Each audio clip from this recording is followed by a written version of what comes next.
Hello friends, welcome back to my channel. तो आज हम लोग एक बहुत ही कॉमन सवाल जो कॉन्स्टेंटली हमें पूछा जाता है उसके बारे में बात करेंगे। सर, मुझे पेन हो गया है, पेन थोड़ा थोड़ा ठीक होने लग गया है।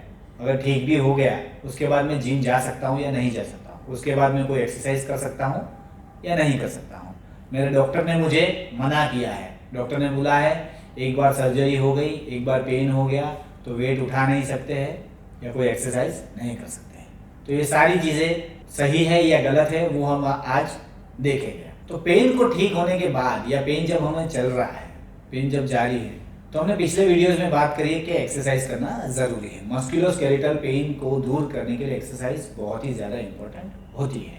तो ये तो बात एक मीथ हो गया कि हमें बैक पेन हो गया या नी पेन हो गया या कोई भी सर्जरी हमने करवा ली, नी रिलेटेड या बैक रिलेटेड, कोई भी मस्कुलोस्केलेटल इंजरी रिलेटेड, उसके बाद हमें एक्सरसाइज नहीं करनी चाहिए या उसके बाद हम जिम नहीं जा सकते। कई बार ऐसा होता है रिहैब एक्सरसाइज के बाद पैर ठीक हो जाता है या कमर ठीक हो जाती है, उसके बाद हम लोग सोचते हैं कि एक्सरसाइज करने की कोई ज़रूरत नहीं है, मैं अभी जिम नहीं जा सकता क्योंकि मुझे पहले एक इंजरी हो गई थी, उसकी वजह से मुझे पेन था और मैं ये एक्सरसाइज करूँगा तो मेरा पेन वापस आ जाएगा। तो ये सारी चीज़ें गलत है।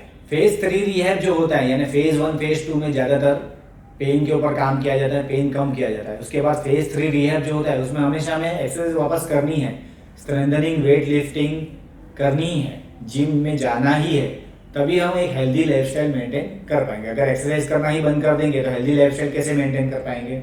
लेकिन वो प्रोग्रेशन के थोड़े थोड़े क्राइटेरिया है। तो ये क्राइटेरिया में क्या है, तो फेज 1 रिहैब में पेन, जो भी मस्कुलोस्केलेटल पेन है, समझो कि अगर नी में पेन है तो नी पेन का जो डिस्कम्फर्ट है, जो एक्सरसाइज करने के बाद जो हमें पेन जो नी में हो रहा था वैसा ही थोड़ा हल्के लेवल का पेन हमें होना चाहिए, वो ज़रूरी है, तो ही हम नेक्स्ट लेवल की रिहैब पे पहुंच सकते हैं। तो पहला तो हमें याद रखना है कि नॉर्मल डिस्कम्फर्ट, नॉर्मल पेन जो हमें हो रहा है वैसा ही ठीक वही पेन हमें एक्सरसाइज में अगर है तो वो डेंजर नहीं है। हम लोग कई बार क्या करते हैं कि वो एक्सरसाइज को बाहर ही निकाल देते हैं, इरेडिकेट कर देते हैं कि ये एक्सरसाइज में मुझे थोड़ा पेन हो रहा है, वही पेन जो मुझे महसूस हो रहा था वही पेन मुझे रिपीट हो रहा है तो ये एक्सरसाइज में बंद कर दूंगा। ऐसा नहीं है, थोड़ा बहुत पेन अगर होगा तो वो चलता है। हाँ, अगर समझो ये पेन हमें समझ में नहीं आया और ये पेन थोड़ा हमें ज़्यादा हो गया तो हमें उस हिसाब से प्रोग्रामिंग करनी होगी। जैसे एक डॉक्टर दवाई देता है डोजेज के अनुसार, समझो 5 दिन में 3 गोली लेनी है या 10 गोली लेनी है, उस हिसाब से एक्सरसाइज में भी डोजेज होते हैं। ज़्यादातर लोग एक्सरसाइज डोजेज के बारे में जानते ही नहीं है, तो डोजेज को हमें वेरी करना होता है। समझो अगर एक्सरसाइज करने के बाद पेन बढ़ गया तो कई लोग क्या करते हैं, डॉक्टर को ब्लेम करते हैं कि ये, या जिम ट्रेनर को ब्लेम कर देते कि ये एक्सरसाइज के बाद मेरा जो पेन था वो वापस आ गया है। लेकिन उसमें थोड़ा मॉडिफिकेशन अगर हम करेंगे तो ये पेन हम दूर कर सकेंगे। तो थोड़ा टेम्पो रिड्यूस करेंगे, थोड़ा वॉल्यूम रिड्यूस करेंगे, थोड़ा इंटेंसिटी रिड्यूस करेंगे, या थोड़ा रेंज में काम करेंगे, या थोड़ा रिपीटेशन में काम करेंगे, या वेट्स पे काम करेंगे। इस तरह से अगर हम लोग मॉडिफाई करके काम करेंगे, डोजेज को मॉडिफाई करेंगे, तो हम लोग पेन को कंट्रोल में रख सकेंगे। अब डिस्कम्फर्ट के लेवल का पेन चलता है, उसके आगे नो पेन नो गेन के चलते हुए ये ऐसी सोच रखने वाले लोग वो डिस्कम्फर्ट को महसूस करते हैं, फिर भी वो बैरियर को क्रॉस करके, वो थ्रेशोल्ड को क्रॉस करके ज़्यादा एक्सरसाइज कर लेते हैं, तो आपकी इंजरी बढ़ने वाली है। तो एक लेवल मेंटेन होना ज़रूरी है। एक 10 के स्केल पे अगर हम लोग नापे तो 2-3 लेवल का पेन अगर हो रहा है तो ठीक है, लेकिन अगर पेन नंबरिंग किया जाए तो 4-5 लेवल के ऊपर तक चला जाएगा तो वो पेन बर्दाश्त करने लायक नहीं होता है, उससे इंजरी एग्रीवेट हो सकती है, तो उसे कंट्रोल में रखना चाहिए। तो आपका ट्रेनर या आपका फिजियोथेरेपिस्ट ऐसा होना चाहिए जिसको ये सारी जानकारी होनी चाहिए, या कि आप उसको जानकारी दे तो वो आपको समझे, ना कि आपको पुश करते रहे कि ये एक्सरसाइज करनी पड़ेगी, ये पेन हो रहा है फिर भी करना पड़ेगा, ये ज़रूरी है, इससे फ़ायदा होगा। और ना ही आप ईगो लिफ्टिंग में चले जाए कि नहीं भाई पेन हो रहा है फिर भी मैं करूँगा, तो ये नहीं करना है। आप समझ लीजिए कि शुरू में हमने जब एक्सरसाइज करी लेकिन नेक्स्ट डे हमको पेन ज़्यादा हो गया, तो अगर दूसरे दिन हमें पेन हो गया तो हम डॉक्टर को ब्लेम करते हैं या हमारे ट्रेनर को ब्लेम करते हैं कि इसको मैंने बताया था फिर भी ये पेन मुझे हो गया। उसको ब्लेम करने की ज़रूरत नहीं है। उस दिन आप रेस्ट ले लो, उसके बाद वो पेन सबसाइड हो जाएगा। उसके बाद आप वापस एक्सरसाइज पे जाओ विथ लिमिटेड वॉल्यूम, इंटेंसिटी, जो भी हमने बात करी हो उस हिसाब से आप अपने आप को मॉडिफाई करो।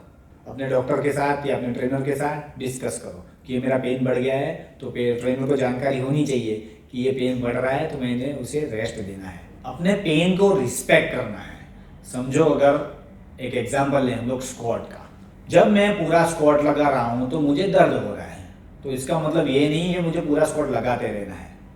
उसका मतलब ये है कि मेरे रेंज में मुझे मॉडिफिकेशन लाना है। पूरे स्क्वाट में दर्द हो रहा है तो आधा स्क्वाट करिए, आधे में दर्द हो रहा है तो उसे थोड़ा कम करिए। अगर वो सारी एक्सरसाइज में अगर आपको पेन हो रहा है, स्क्वाट में पेन ही हो रहा है, तो उसकी जगह पे एक्सरसाइज चेंज कर दीजिए, उसकी जगह पे लेग प्रेस ले लीजिए। उसके बाद जब हम कंफर्टेबल हो तो वो स्क्वाट ले सकते हैं। परफेक्ट पोस्चर, परफेक्ट अलाइनमेंट में एक्सरसाइज करूँ, जैसे मैंने वीडियोस में देखे या जैसे किसी ने बताया उस तरह से अगर करूँ तो वो सही है या वो गलत है। कोई आइडियल, कोई परफेक्ट पोस्चर नहीं है। अगर स्क्वाट की बात करें तो जिसमें हमें सीधा खड़े रहना होता है, शोल्डर विड्थ अपार्ट हमें खड़े रहना होता है और नीचे तक जाना होता है, तो ये सारी चीज़ें हम कंसीडर करें। लेकिन अगर उसमें पेन हो रहा है तो थोड़ा मॉडिफिकेशन कर सकते हैं, थोड़ा पैर और खोल सकते हैं या थोड़ा फुट को बाहर की तरफ निकाल सकते हैं, थोड़ा बाहर प्लेसमेंट सही कर सकते हैं, थोड़ा मोड़ सकते हैं। इस हिसाब से अपनी बॉडी के हिसाब से जो आपको कंफर्टेबल है वो पोजीशन में आपको एक्सरसाइज करनी है।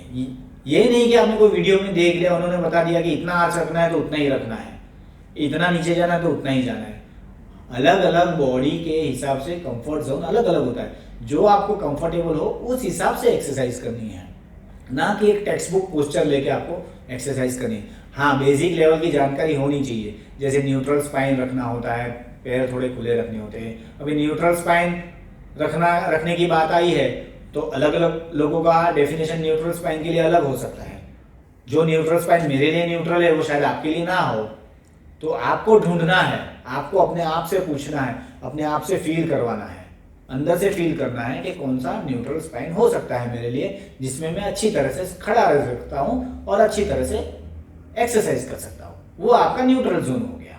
ना ज़्यादा आर्च होना चाहिए, ना ज़्यादा बेंड होना चाहिए, उसके बीच में जो पोजीशन आपको कंफर्ट लग रही है स्पाइन के रिलेटेड, उस पोजीशन को न्यूट्रल बोला जाता है। कौन सा वजन, कितना वजन लूँ तो मेरे को दर्द नहीं होगा, कितना रेजिस्टेंस लूँ तो ये एक्सरसाइज सही रहेगी। सर आप बताइए, जो एक्सरसाइज में आपको कंफर्टेबल है, जिसमें आप सही तरीके से एक्सरसाइज कर सको, ज़्यादा मूवमेंट तेज़ भी ना हो, ज़्यादा मूवमेंट स्लो भी ना हो, एकदम कंफर्टेबल आप फील कर रहे हो, जिसमें आपको एक माइनर डिस्कम्फर्ट लेवल का पेन हो, वो वेट, स्टार्टिंग वेट आपके लिए सही है। हाँ, मैंने वेट तो सही ले लिया, लेकिन रिपीटिशंस कितना रखूँ, अलग अलग गोल के हिसाब से अलग अलग रिपीटिशंस होते हैं। तो स्टार्टिंग में जब हमें एक्सरसाइज सीखनी होती है तो उसके अंदर हम लोग थोड़ा रिपीटिशंस ज़्यादा रख सकते हैं और वेट कम रख सकते हैं, और एक नॉर्मल टेम्पो पे एक्सरसाइज करनी होती है। बाहर जिम गोर्स या नए नए जो रिहैब से उभरे हुए लोग होते हैं वो बहुत तेज़ी से फटाफट एक्सरसाइज करने जाते हैं, वो एक्सरसाइज को ख़त्म करने के चक्कर में इंजरी कर बैठते हैं।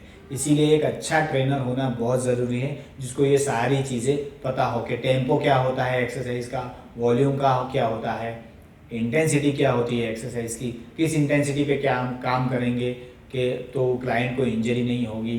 तो ये सारी चीज़ें एक ट्रेनर ने भी एक क्लाइंट के साथ डिस्कशन करना ज़रूरी है। एक फिजियोथेरेपिस्ट और एक ट्रेनर अगर साथ में मिलकर काम करें तो ये सारी चीज़ें बहुत ही ईजी हो जाती है एक क्लाइंट के लिए, कि वो एक अपनी हेल्दी लाइफस्टाइल को वापस ला सके, वापस जी सके।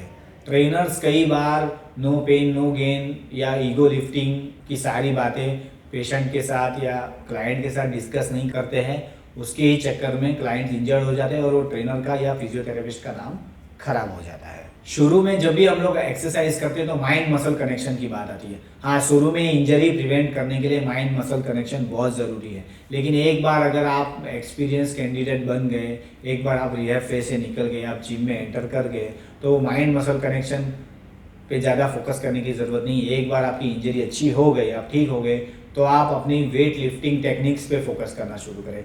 कितना वेट मैं उठा सकता हूँ, कितने सही तरीके से उठा सकता हूँ, उस हिसाब से आप ट्रेनिंग करना शुरू करें। क्योंकि माइंड में तो एक मेमोरी बन गई है, तो मसल पे ज़्यादा फोकस ना करते हुए हम लोग वेट पे फोकस अपना डाल सकते हैं। तो मोटा मोटा हमें ये ध्यान रखना है कि एक रिहैब में डिस्कम्फर्ट लेवल पे एक्सरसाइज करी जाती है जिससे पेन बढ़े नहीं, और उस हिसाब से मॉडिफिकेशन करे जाते हैं। एक ट्रेनर, एक फिजियोथेरेपिस्ट अच्छा जानकार व्यक्ति होना चाहिए, एक सर्टिफाइड ट्रेनर होना चाहिए जो फिजियोथेरेपिस्ट के साथ भी एक बार ठीक हो जाने के बाद भी अपना डिस्कशंस कर सके। और हमेशा मॉडिफिकेशंस के साथ चलना है, मतलब वेट को मॉडिफाई करना है, स्पीड को मॉडिफाई करना है, रिपीटिशंस को मॉडिफाई करना है। अगर रिपीटिशंस या वेट अपने को इजी लगने लग जाता है, बहुत इजी लग रहा है कि आराम से हो रहा है, तो उसमें थोड़ा प्रोग्रेसिव ओवरलोड पे काम करना चाहिए। प्रोग्रेसिव ओवरलोड क्या है वो अगर आपको नहीं पता तो मेरे पिछले वीडियोस जाके ज़रूर देखें, जिसमें मैंने मेंशन किया कि प्रोग्रेसिव ओवरलोड कितना ज़रूरी है एक मसल को ग्रो करने में, एक मसल्स को मजबूत करने में और आपको एक हेल्दी लाइफस्टाइल देने में। अलग अलग कैंडिडेट के हिसाब से अलग अलग गोल हो सकते हैं, उस हिसाब से ट्रेनिंग होती है। एंड्योरेंस में रिपीटेशंस पे ज़्यादा फोकस किया जाता है, वेट कम होना चाहिए। स्ट्रेंथ है तो स्ट्रेंथ में वेट ज़्यादा होता है, रिपीटेशन कम होता है। पावर के लिए ट्रेनिंग कर रहे हो तो फोर्सफुल मूवमेंट होती है, एक मीडियम वेट होना चाहिए। तो इस हिसाब से ये सारी जानकारी आपके ट्रेनर, आपके फिजियो को होनी चाहिए, तभी जाके आप एक हेल्दी लाइफस्टाइल जी सकते हो और अपना जीवन पेन फ्री निकाल सकते हो। आशा करता हूँ कि आपको समझ में आ गया होगा कि एक्सरसाइज कितना ज़रूरी है। एक्सरसाइज बंद करने की कोई ज़रूरत नहीं है। एक अच्छा ट्रेनर, एक अच्छा फिजियोथेरेपिस्ट और एक अच्छा इंटरेस्टेड कैंडिडेट, ये तीनों चीज़ अगर फिट हो रही है तो अच्छी तरह से टेक्निक पे काम किया जा सकता है। और बाकी सारी चीज़ें जो इंटेंसिटी, वॉल्यूम है, वो सारी चीज़ें साइकोलॉजिकल लेवल, फिजिकल लेवल पे काम करके एक अच्छी फिटनेस, अच्छी हेल्थ हासिल की जा सकती है। अगर आपका कोई दोस्त है जो इंजरी की वजह से जिम में जाना जिसने बंद कर दिया हो, उसको उसके साथ ये वीडियो ज़रूर शेयर करें और उसे बताएं कि वापस इंजरी ना हो उसके लिए एक्सरसाइज करना बहुत ज़रूरी है, वेट लिफ्टिंग करना बहुत ज़रूरी है। Thank you guys, see in the next video.